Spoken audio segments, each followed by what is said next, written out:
Hello बच्चों, कैसे हो आप? बढ़िया। मैं भी बहुत अच्छा हूँ प्यारे बच्चों। और हम केमिस्ट्री पढ़ रहे थे बच्चों, क्लास 12th की। पिछले हम 8 वीडियो में आपको यहाँ पे अपलोड कर चुका हूँ। आज का हमारा टारगेट होगा 9वें वीडियो में क्वथनांक में उन्नयन, हिमांक में अवनमन और परासरण दाब। ठीक है बच्चों।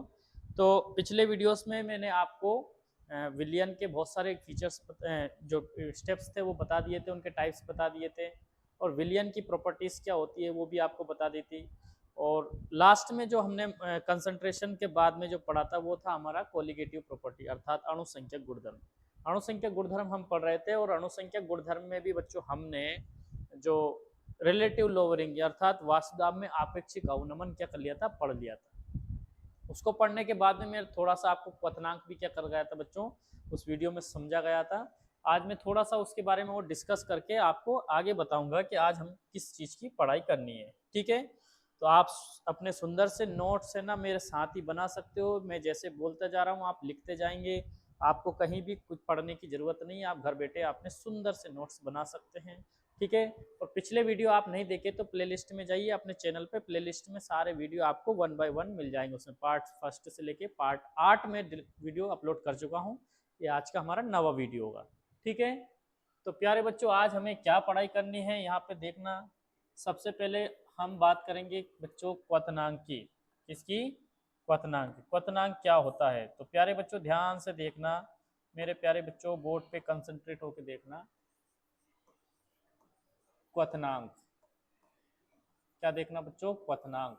इसको अंग्रेजी में बोलते हैं बच्चों बॉइलिंग पॉइंट। अंग्रेजी मीडियम के, इंग्लिश मीडियम के बच्चे समझने के लिए इसको देख सकते हैं। बीच बीच में इंग्लिश टर्म का यूज करूंगा यहाँ पे। ठीक है। Boiling point. ठीक है। अब सीधी सी परिभाषा इसकी आपने कई बार पढ़ रखी होगी कि वह ताप जिस पर कोई द्रव उबलने लग जाए या फिर वाष्प अवस्था में बदल जाए, उस ताप को क्या बोलते हैं हम बच्चों? क्वथनांक बोलते हैं। ये परिभाषा थोड़ी सी एक छोटी क्लास के लिए हो गई है। ठीक है। या फिर आप फिजिक्स में ऐसी परिभाषा दे सकते हो, लेकिन यहाँ पे आपको थोड़ी सी डिटेल में बतानी पड़ेगी कि ये ऐसा होता क्यों है। कोई भी जो द्रव है वो वाष्प क्यों बनता है, कोई भी द्रव जो है बच्चों वो क्या बनता है, वाष्प क्यों बनता है। इसी पे हम क्या करेंगे प्यारे बच्चों, चर्चा करेंगे। ठीक है।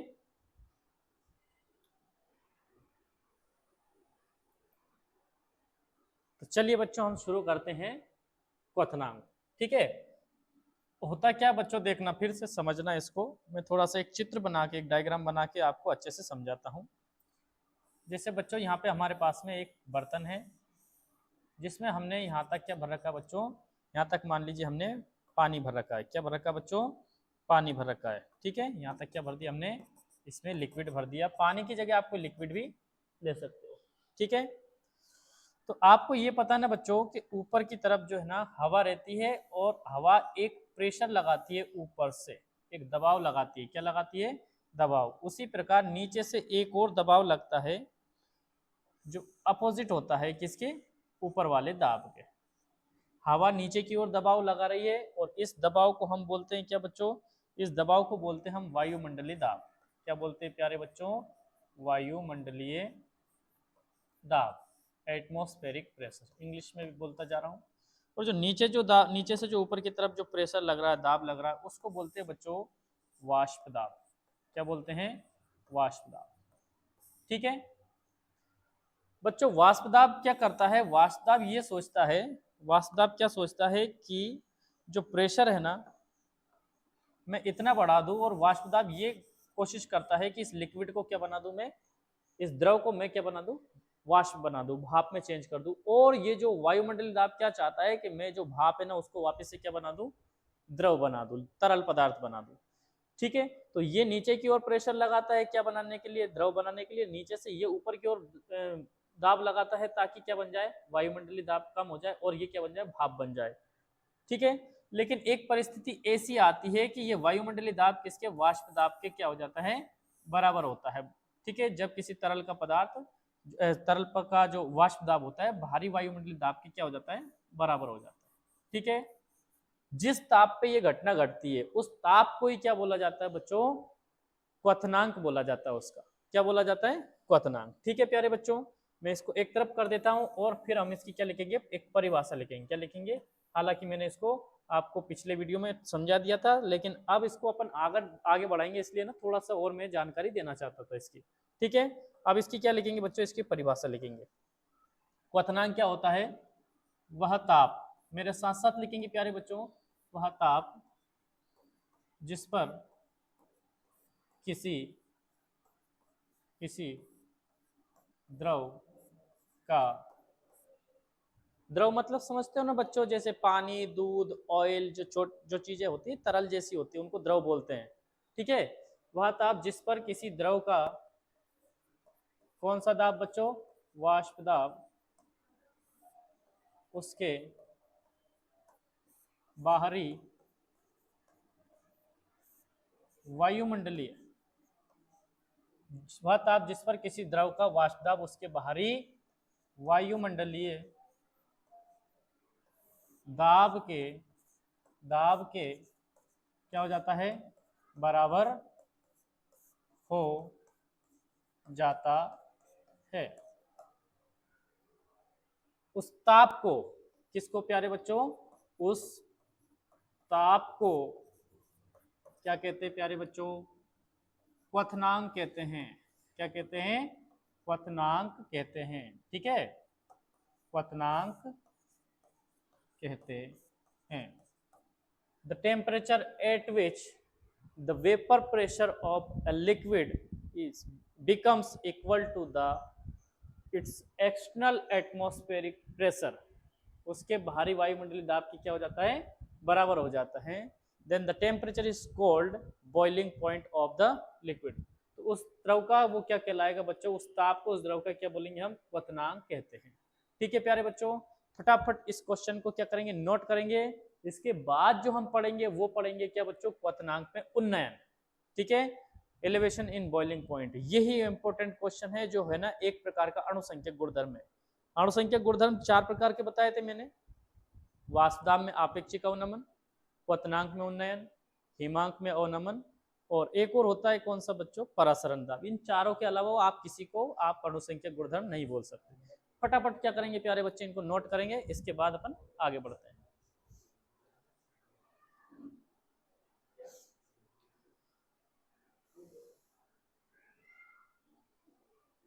लिख लिया बच्चों, चलिए आगे बढ़ते हैं। देखिए, अब हम बात किसकी करेंगे, क्वथनांक में उन्नयन। ठीक है, एक हेडिंग देते हैं अपन बच्चों, क्या, क्वथनांक में उन्नयन। ठीक है, क्वथनांक में उन्नयन, ये हमने हेडिंग डाली बच्चों, एलिवेशन बॉइलिंग पॉइंट इसको इंग्लिश में बोलते हैं। ठीक है, अब इसकी क्या लिखते हैं अपन, डेफिनेशन लिखते हैं, तो आप मेरे साथ साथ लिखते जाएंगे। जब किसी शुद्ध विलायक में, अंग्रेजी में बोल दूंगा बच्चों, ध्यान रखना, थोड़ा सा समझना है। जब किसी शुद्ध विलायक, विलायक और विलेय और विलयन, ये तीनों चीजें मैं आपको क्लियर कर चुका हूं बच्चों। जिसको घोलते हैं वो तो क्या होता है, विलेय, जिसमें घोलते हैं वो होता है विलायक, और दोनों को मिलाने के बाद में जो चीज बनती है वो होता है विलयन। ठीक है, जब किसी शुद्ध विलायक में कोई क्या मिलाते हैं, अवाष्पशील विलेय मिलाते हैं। क्या मिलाते हैं प्यारे बच्चों, अवाष्पशील, मेरे साथ साथ लिखते जाना, अवाष्पशील विलेय मिलाते हैं, विलेय मिलाते हैं। तब क्या हुआ बच्चों, विलायक में क्या मिला दिया आपने, विलेय मिला दिया, तो जो नई चीज बनी वो क्या हो गई, विलयन हो गई। तब उस विलयन का, उस विलयन, उस विलयन का क्वथनांक, उस विलयन का क्वथनांक क्या होगा बच्चों, क्वथनांक में उन्नयन। उन्नयन का मतलब होता है प्यारे बच्चों बढ़ना, उन्नयन का मतलब क्या होगा प्यारे बच्चों, बढ़ना। तो क्वथनांक में क्या हो जाती है प्यारे बच्चों, वृद्धि हो जाती है, वृद्धि हो जाती है। ठीक है, क्वथनांक में ऐसा लिखेंगे, क्वथनांक में हुई इस वृद्धि को, इस वृद्धि को क्या कहेंगे बच्चों? क्वथनांक। क्वथनांक में उन्नयन कहते हैं। क्या कहते हैं? उन्नयन कहते हैं। बात समझ में आई प्यारे बच्चों? ये हो गई हमारी डेफिनेशन काय की? क्वथनांक में उन्नयन की। ठीक है। अवाष्पशील विलय क्या होता है बच्चों? जो आयनों में नहीं टूटता है, जिसको अपन मान लीजिए किसी रिएक्शन में ले रहे हैं तो उसमें रिएक्शन नहीं होगी, यानी किसी प्रकार का एसोसिएशन डिसोसिएशन यानी संयोजन वियोजन नहीं होना चाहिए, इसको अपन अवाष्पशील विलय बोलते हैं। ठीक है। फटाफट से ये डेफिनेशन आप मैं एक तरफ हो जाता हूँ, नोट करेंगे, उसके बाद में अपन आगे बढ़ेंगे क्योंकि अभी खत्म नहीं हुआ है, इसको आगे और भी ले चलना है।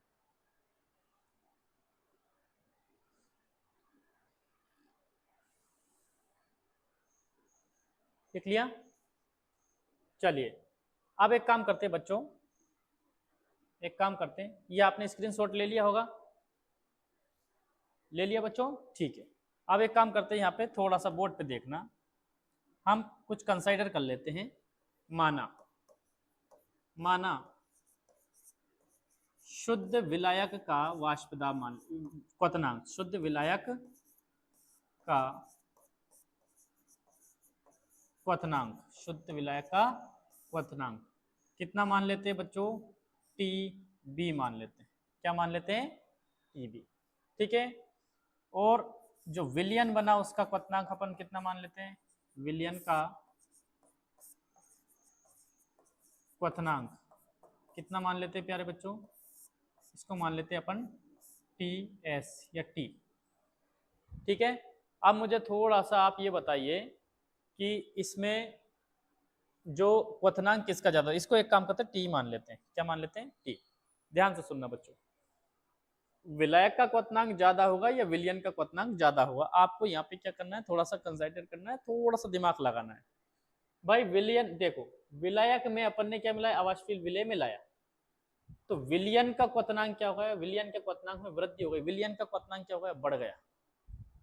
विलयन का क्वथनांक में वृद्धि यानी कि विलयन का क्वथनांक ज्यादा है किससे? विलायक के क्वथनांक से। तो हम यहाँ पे ऐसा लिख सकते हैं क्या बच्चों? ये तो विलयन का क्वथनांक ये ज्यादा होगा, ये क्या होगा? थोड़ा कम होगा। तो ऐसा लिख सकते हैं कि यहाँ पे जो T है इस ग्रेटर देन TB, यानी कि T ज्यादा है TB से। ज्यादा का ध्यान रखना बच्चों, ये देखो ये दो लड्डू है, इस तरफ जिस तरफ दो रहते हैं उस तरफ ज्यादा होता है, जिस तरफ एक लड्डू यानी कि एक है तो कम। लड्डू मतलब थोड़ा सा समझना, लड्डू नहीं है ये, लेकिन जिस तरफ खुला मुंह रहता है, जहाँ दो संख्या रहती है, एक दो दो पॉइंट रहते हैं तो उधर ज्यादा और जिधर एक रहता है वो कम। ठीक है। तो आप ऐसा कर सकते हैं यहाँ पे। अब यदि अपन मान लीजिए क्वथनांक में उन्नयन पड़े तो अपन डेल्टा टी का वैल्यू निकालते हैं। डेल्टा टी का मतलब होता है बच्चों परिवर्तन। डेल्टा टी का मतलब क्या होता है प्यारे बच्चों? परिवर्तन। ठीक है। अब इसको यदि अपन निकाले डेल्टा टी, और ये क्वथनांक को अंग्रेजी में क्या बोलते हैं बच्चों? बॉइलिंग पॉइंट बोलते हैं। तो डेल्टा TB मान लेते हैं। ये अगर लिखें तो अपन क्या कर सकते हैं? T माइनस TB कर सकते हैं। हाँ या ना? बोलो हाँ सर, ऐसा कर सकते हैं। ठीक है। देखो विलयन का जो क्वथनांक है और ये किसका? विलायक का क्वथनांक, दोनों में जो अंतर होता है, जो वृद्धि हुई है, वृद्धि को कैसे निकालते हैं बच्चों? ज्यादा में से कम घटा के। जैसे मान लीजिए आप मार्केट में गए, आपके पास 40 रुपए थे, अब आपके पास में मार्केट में जाने के बाद में आपको 20 रुपए और मिल गए। ठीक है। तो आपके पास कितनी वृद्धि हो गई? तो 40 और 20 मिल गए आपको, तो कितने हो गए? 60। तो आपके पास वृद्धि कितनी हुई है? तो 60 में से 40 को माइनस करना पड़ेगा, यानी ज्यादा में से आप कम को क्या कर दीजिए? माइनस कर दीजिए। आपके पास में क्या आ जाएगा? अंतर आ जाएगा। ठीक है प्यारे बच्चों। तो ये डेल्टा साइन क्या बताता है? ये परिवर्तन बताता है कि क्वथनांक में जो उन्नयन हुआ है, यानी कि डेल्टा TB जो हुआ है, विलयन के क्वथनांक में से विलायक के क्वथनांक को घटा देंगे। ठीक है। अगर क्वेश्चन कितना है आपका? इतना है कि क्वथनांक में उन्नयन क्या है, तो आपको यहां तक लिखना है। ठीक है। यहाँ पे अपन क्या लिख देते हैं बच्चों? डेल्टा TB, यहाँ क्या लिखेंगे? यहाँ डेल्टा TB क्या है बच्चों? क्वथनांक में क्या है? उन्नयन है। क्या है प्यारे बच्चों? क्वथनांक में उन्नयन है। ठीक है। यहां तक आप लिख लेंगे। इसके बाद में एक और क्वेश्चन बनाएंगे इसी पे आधारित, उसको कैसे करना है उसको मैं आगे बताऊंगा। ठीक है। फटाफट से क्या करेंगे प्यारे बच्चों? इसको नोट करेंगे। अगर आपको समझ में आया तो प्लीज लाइक कर देना, इससे मुझे बहुत हेल्प मिलती है। यदि चैनल पे यदि आप नए हो तो प्लीज़ सब्सक्राइब कर देना, ठीक है। मैं आपको घर बैठे पूरी आपको केमिस्ट्री पढ़ा दूंगा, आपको तैयारी मतलब आपको कहीं जाने की आवश्यकता नहीं पड़ेगी, ठीक है प्यारे बच्चों। फटाफट इसको क्या कर लीजिए, नोट कर लीजिए।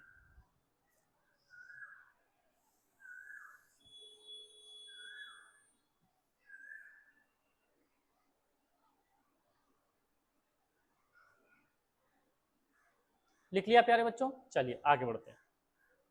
अब देखना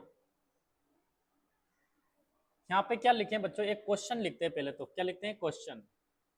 क्वेश्चन क्या है बच्चों, सिद्ध कीजिए कि, क्या कीजिए प्यारे बच्चों, सिद्ध कीजिए कि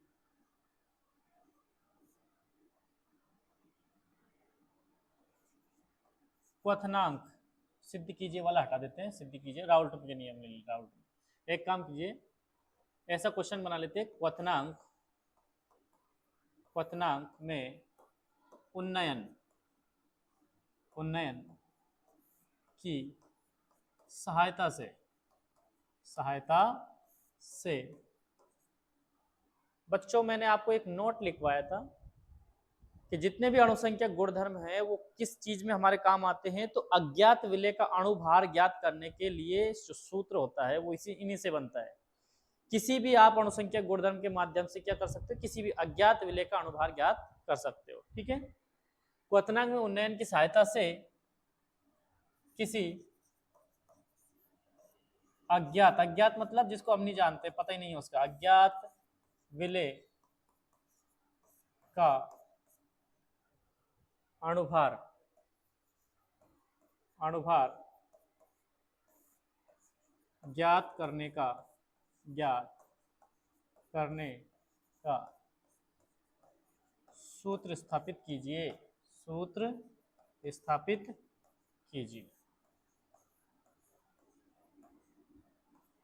ठीक है। ये प्रश्न आ गया प्यारे बच्चों, ठीक है, ये प्रश्न आ गया। तो अब क्या करेंगे अपन, देखिए इसको अपन मान लीजिए इसका आंसर देते हैं, इसका आंसर देते हैं क्वथनांक में उन्नयन। हम जानते हैं, एक काम करो मत जानो आप तो, क्वथनांक में उन्नयन को अभी हमने किस चीज से डिनोट करा था बच्चों, क्वथनांक में उन्नयन, क्वथनांक में उन्नयन को हमने डिनोट किया था बच्चों डेल्टा, किससे, डेल्टा टी बी से, ठीक है।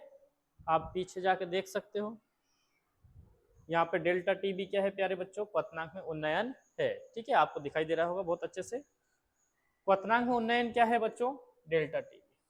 नीचे आपको एक लाइन लिखनी पड़ेगी, और वो बच्चों प्रायोगिक है। इसका कोई मतलब, जैसे प्रायोगिक चीजें ऐसी होती है जिसको मतलब प्रयोग करके साइंटिस्ट बताते हैं कि ऐसा पाया गया है, ठीक है, उनको प्रायोगिक चीजें बोलते हैं, ठीक है। सैद्धांतिक चीजों में हम क्या कर सकते हैं, कुछ लॉजिक लगा सकते हैं, लेकिन प्रायोगिक चीजों में क्या करना है, ये तो प्रयोग करके देखा जाता है।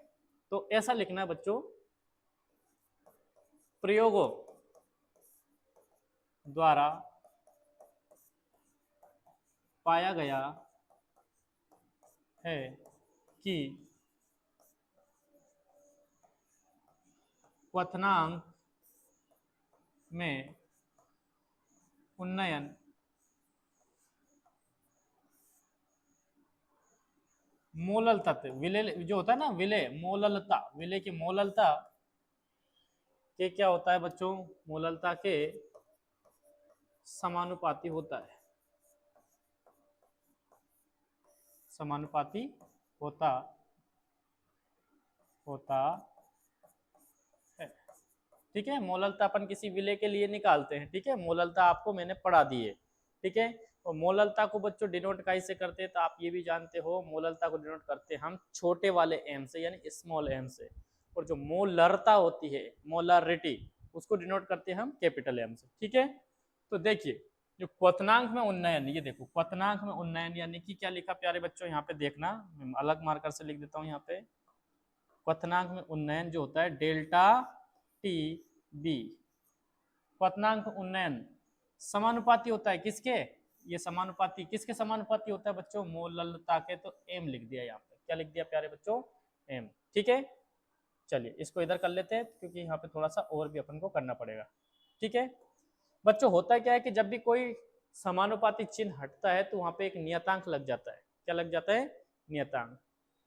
तो यहाँ पे अपन क्या करते हैं, डेल्टा टी बी बराबर में लिखते हैं और एक बराबर करके एक नियतांक लगा देते हैं और उस नियतांक को अपन लिख देते हैं के बी और यहाँ पे लिख देते हैं अपन एम। के बी यहाँ पे क्या है? क्वथनांक में उन्नयन स्थिरांक है। क्या है बच्चों? एक स्थिरांक। समानुपाती चिन्ह हटता है तो बच्चों एक नियतांक लग जाता है, जिसकी नियतांक का मतलब होता है एक स्थिर अंक। स्थिर अंक मतलब इस अंक का मतलब ये अंक है ना स्थिर रहता है, कभी भी क्या नहीं होगा, बदलेगा नहीं। ठीक है, बदलेगा नहीं यानी उसकी वैल्यू फिक्स रहती है। और क्वेश्चन में जब भी अगर मान लीजिए ऐसा क्वेश्चन आया तो यानी जो जो के बी है उसकी वैल्यू आपको है ना उस क्वेश्चन में दे दी जाएगी। ठीक है, इसके लिए घबराना नहीं। ये क्वथनांक में उन्नयन है, ये मोललता है और ये क्या है बच्चों? एक स्थिरांक है। ठीक है, अच्छा प्यारे बच्चों ध्यान से सुनना। क्या आप मोललता जानते हो कि मोललता क्या होती है? मोललता जो होती है भार गुणे 1000 बटे में अणुभार और गुणे में विलायक का भार। ये पढ़ा है हमने। ठीक है, जब मैंने मोललता आपको पढ़ाई थी तो हमारे पास में एम का वैल्यू ये आया था प्यारे बच्चों। ठीक है, तो अपन क्या करेंगे, ये एम की वैल्यू को उठा के यहाँ रख देंगे। ठीक है, तो अपने पास में क्वेश्चन क्या बन जाएगा बच्चों, यहाँ पे डेल्टा सॉरी आगे बढ़ेंगे, delta T B is equal to क्या हो जाएगा, के बी। बी यहाँ बेस में बच्चों नीचे लिखना है, इनटू में क्या लिखेंगे, वेट इंटू 1000। ठीक है, यहाँ पे इंटू लिखना बच्चों है ना, ये इंटू है। और ये वेट है ना बच्चों काय में है, ग्राम में है। काय में? ग्राम में। ग्राम में हो तभी ऊपर से 1000 से मल्टीप्लाई करना। अगर किलोग्राम में तो फिर 1000 की जरूरत नहीं रहती। ये मैं आपको बता चुका हूँ कि यदि कोई सा मतलब विलियन जो है ग्राम में दिया हो, विलियन का जो भार है ना वो ml में, या विलायक का भार यदि केजी में दिया है तो आप ना उसमें 1000 से मल्टीप्लाई नहीं करेंगे, लेकिन ग्राम में या ml में दिया तो आपको 1000 से मल्टीप्लाई करना है। ठीक है, इसके बाद में इसके नीचे क्या लिखा, एम की जगह लिख रहे हैं बच्चों, एम की जगह ये चीजें लिखनी है अपन को। ठीक है, क्या लिखा नीचे, एम डब्ल्यू इंटू में क्या लिखेंगे, कैपिटल डब्ल्यू। और ये भी काय में बच्चों, ग्राम में। काय में? ग्राम में। ठीक है, अब देखो क्वेश्चन में किसका सूत्र ज्ञात करना बच्चों, अणुभार। किसका? विलेय का। ठीक है, हम बार बार आपको मैंने कई बार मोलरता, नॉर्मलता, फॉर्मलता सभी चीजें आपको बताई है। तो मोलरता में मैंने विलेय का अणुभार जो बताया था वो ये था, ये विलेय का अणुभार है। तो इसको उठा के आप इधर ले आओ। ठीक है, इसको उठा के इधर ले आओ तो अपने पास में क्या आ जाएगा, एम डब्ल्यू। क्या जाएगा प्यारे बच्चों, एम डब्ल्यू। ये अणुभार हो गया किसका, विलेय का। ठीक है, इसको उठा के इधर ले गए तो डेल्टा टी भी उठ के नीचे की तरफ चला जाएगा। और ये ऊपर की नंबर जो है वैसे जो भी वैल्यूज है, जो भी आपको डिजिट दिए गए वैसे कैसे लिख देंगे अपन। ठीक है, बराबर में क्या हो जाएगा, के बी इंटू में क्या लिखा है, बोलो सर, भार लिखा है यानी कि डब्ल्यू, इंटू में लिखा है 1000। ठीक है, और डिवाइड में कैपिटल डब्ल्यू तो ऑलरेडी था ही सही, लेकिन जैसे ये डेल्टा टी बी है ना उस तरफ जाएगा तो ये मल्टीप्लाई में उधर जाकर किस में जाएगा, नीचे डिवाइड में आ जाएगा। ठीक है, यहाँ पे क्या लिख देंगे बच्चों, डेल्टा टी बी। ठीक है, क्या करेंगे प्यारे बच्चों, अब हमसे क्वेश्चन क्या पूछा था उस पर थोड़ा सा ध्यान देना। क्वेश्चन हमसे पूछा था, क्या पूछा था बच्चों, क्वथनांक में उन्नयन की सहायता से। किसकी सहायता से, क्वथनांक में उन्नयन। ये क्वथनांक में उन्नयन है, इसकी सहायता से अज्ञात विलेय का अणुभार ज्ञात करने का सूत्र स्थापित कीजिए। तो हमने ये काम हमने करके बता दिया। तो नीचे हम क्या लिख सकते हैं, उपरोक्त सूत्र से, उपरोक्त यानी ऊपर, सूत्र की सहायता से, सूत्र की सहायता से अज्ञात विलेय का क्या निकाल सकते बच्चों, अणुभार ज्ञात किया जा सकता है, ज्ञात किया जा सकता है। अज्ञात विलेय का अणुभार ज्ञात किया जा सकता है किसकी सहायता से बच्चों, इस सूत्र की सहायता से। प्यारे बच्चों आपको समझ में आया, ठीक है, नहीं आया हो तो फिर भी आप क्या करेंगे, कमेंट करके मुझे जरूर बताएंगे, मैं आपके प्रॉब्लम को सॉल्व करूंगा। और आप ऐसा के ऐसा ही देखो, ये क्वेश्चन है ना, ये क्वेश्चन ऐसा आ जाए ये क्वेश्चन होता क्या है, कभी कभी है ना एक साथ पूछ लेते हैं, क्वथनांक में उन्नयन क्या है, इसकी सहायता से अज्ञात विलेय का अणुभार ज्ञात कीजिए। ठीक है, क्वेश्चन कैसा आ गया देखना, सुनना ध्यान से। क्वथनांक में उन्नयन क्या है, इसकी सहायता से किसी अज्ञात विलेय का अणुभार ज्ञात करने का सूत्र स्थापित कीजिए। तो आपको यहीं से लिख के ले जाना है और पूरा यहां तक लिखना पड़ेगा। सिर्फ आपसे पूछ लिया क्वथनांक में उन्नयन क्या है, तो आप बच्चों यहां तक लिख देना। ठीक है, और यदि दोनों क्वेश्चन मान लीजिए अलग अलग पूछे, तो ये क्वेश्चन पूछ लिया क्वथनांक में उन्नयन की सहायता से अज्ञात विलेय का अणुभार ज्ञात कीजिए, तो ये इतना ही सा लिख देना बस। लेकिन दोनों को एक साथ पूछ लिया तो आपको क्वथनांक में उन्नयन यानी जो प्रीवियस पेज पे मैंने आपको पढ़ाया ये भी लिखना पड़ेगा आपको, और ये भी लिखना पड़ेगा। ठीक है प्यारे बच्चों, फटाफट आप क्या करेंगे, इसे नोट करेंगे और अपनी सुंदर सी कॉपी में क्या करेंगे, इसको व्यवस्थित तरीके से लिखेंगे। ठीक है, चलिए आगे बढ़ते हैं।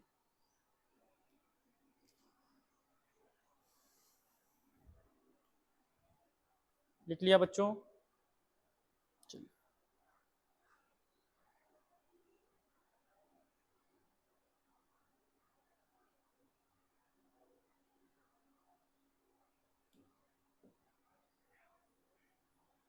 लिख लिया प्यारे बच्चों? चलिए आगे बढ़ते हैं।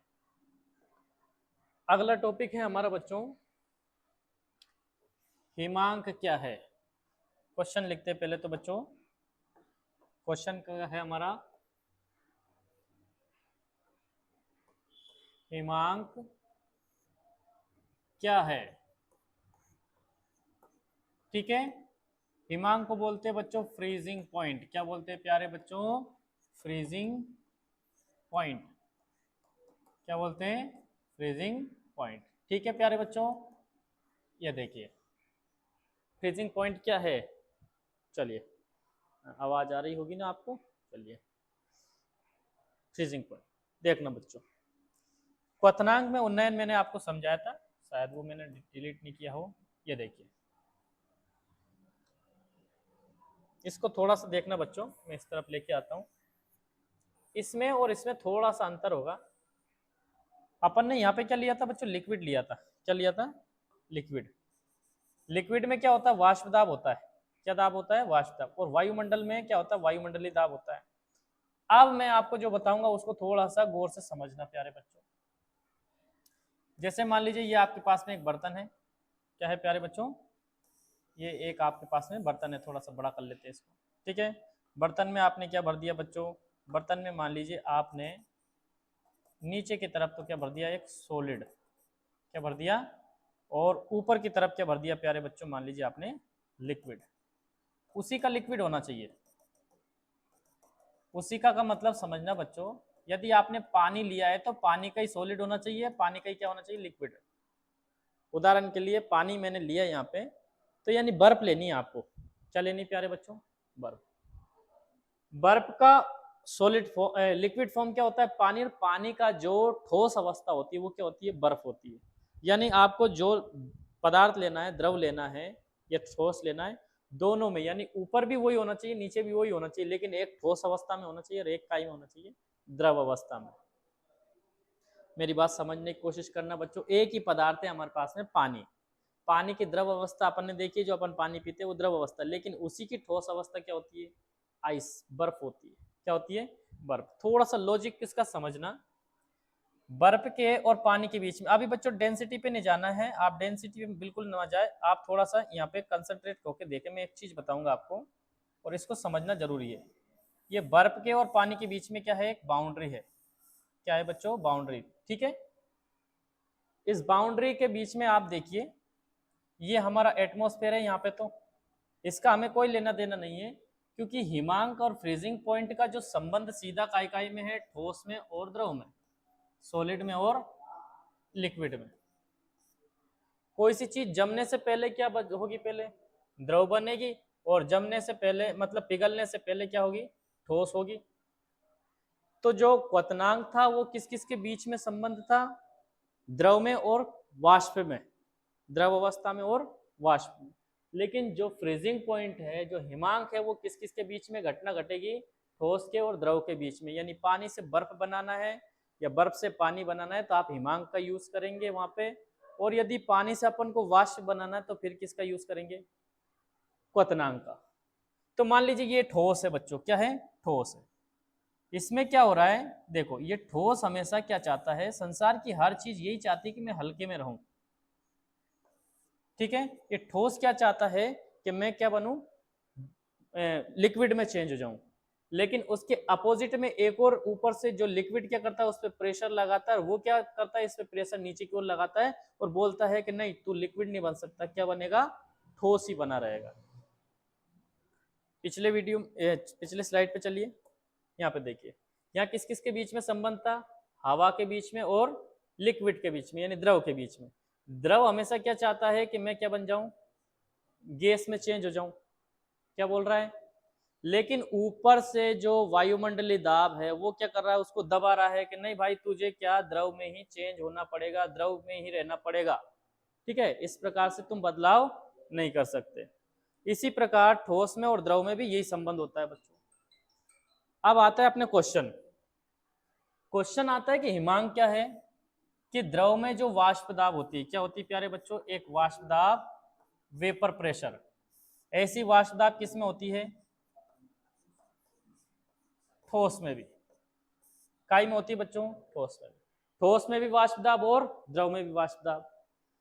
जब ठोस अवस्था का वाष्प दाब द्रव अवस्था के वाष्प दाब के बराबर हो जाता है, देखना इसका, देखो सिंपल सी परिभाषा आप, जैसा कि ऐसा तापमान जिसपे कोई ठोस द्रव अवस्था में बदल जाए उसको हिमांक कहते हैं। बिल्कुल सही बात है, लेकिन होता क्यों है ऐसा, तो इसके लिए आपको क्या जवाब देना है, जब कोई द्रव और ठोस, उसी का ठोस होना चाहिए, उसी का क्या होना चाहिए, द्रव हो, दोनों ठोस अवस्था और द्रव अवस्था के दोनों के क्या हो जाए, वाष्प दाब समान हो जाए, उस ताप को हम क्या बोलते हैं, वाष्प हिमांक कहते हैं। क्या कहते हैं प्यारे बच्चों, हिमांक, ठीक है। इधर देखना, इसकी डेफिनेशन बना लेते हैं अपन सिंपल सी, इसकी डेफिनेशन बना लेते हैं बच्चों। देखिए हिमांक क्या है, देखना इसका आंसर लिख रहा हूं प्यारे बच्चों, मेरे साथ साथ आप लिखते जाओगे, ठीक है। वह ताप, वह ताप जिस पर किसी ठोस का, आप पहले ठोस लिख सकते हो, पहले द्रव लिख सकते हो, आपकी मर्जी, ठीक है। लेकिन ठोस और द्रव के बीच में संबंध बताना है। किसी ठोस का वाष्प दाब उसी पदार्थ के द्रव अवस्था, कौन सी अवस्था बच्चों, द्रव अवस्था के वाष्प दाब के क्या हो जाता है, बराबर हो जाता है, बराबर हो जाता है। दोनों के वाष्प दाब, ठोस के और द्रव के, दोनों का क्या होगा बच्चों, देखो द्रव ऊपर से वाष्प दाब लगा रहा है, ठोस नीचे से वाष्प दाब लगा रहा है, दोनों के वाष्प दाब क्या हो गए, बराबर हो गए। और जिस ताप पे ये घटना घटती है उस ताप को क्या बोलते हैं प्यारे बच्चों, हिमांक बोलते हैं। उस ताप को, किसको प्यारे बच्चों, उस ताप को उस द्रव का या फिर उस पदार्थ का, ऐसा बोल सकते हैं, उस ठोस का या द्रव, उस पदार्थ को लिख लेते हैं, उस पदार्थ का क्या बोलते हैं, हिमांक कहते हैं। क्या बोलते हैं, हिमांक कहते हैं, ठीक है प्यारे बच्चों। ये तो हुई हमारी कौन सी डेफिनेशन, हिमांक की, ठीक है। लेकिन हिमांक जो है वो एक प्रकार का अणुसंख्यक गुणधर्म नहीं है। और अपन पढ़ क्या रहे हैं प्यारे बच्चों, हम पढ़ रहे हैं अणुसंख्यक गुणधर्म। अणुसंख्यक गुणधर्म क्या होता है, हिमांक में अवनमन, क्या होता है, हिमांक में अवनमन। ये हिमांक जो है ना, ये क्या नहीं है, एक अणुसंख्यक गुणधर्म नहीं है, ठीक है। नेक्स्ट वीडियो में मैं आपको बताऊंगा हिमांक में अवनमन क्या है और इसकी सहायता से किसी भी अज्ञात विलेय का अणुभार, ठीक है, molecular weight of unknown solid, किस प्रकार से आप क्या कर सकते हो, निकाल सकते हो। क्योंकि जो अणुसंख्यक गुणधर्म है चारों, ये एक ही काम करते हैं, उनका एक ही उपयोग है, क्या, अणुभार ज्ञात करना, वो मैं आपको बताऊंगा। वीडियो अच्छा लगे तो अपने दोस्तों के साथ इसे जरूर शेयर करना और यदि चैनल पे आप नए हो तो सब्सक्राइब जरूर करना, ठीक है। Thank you very much.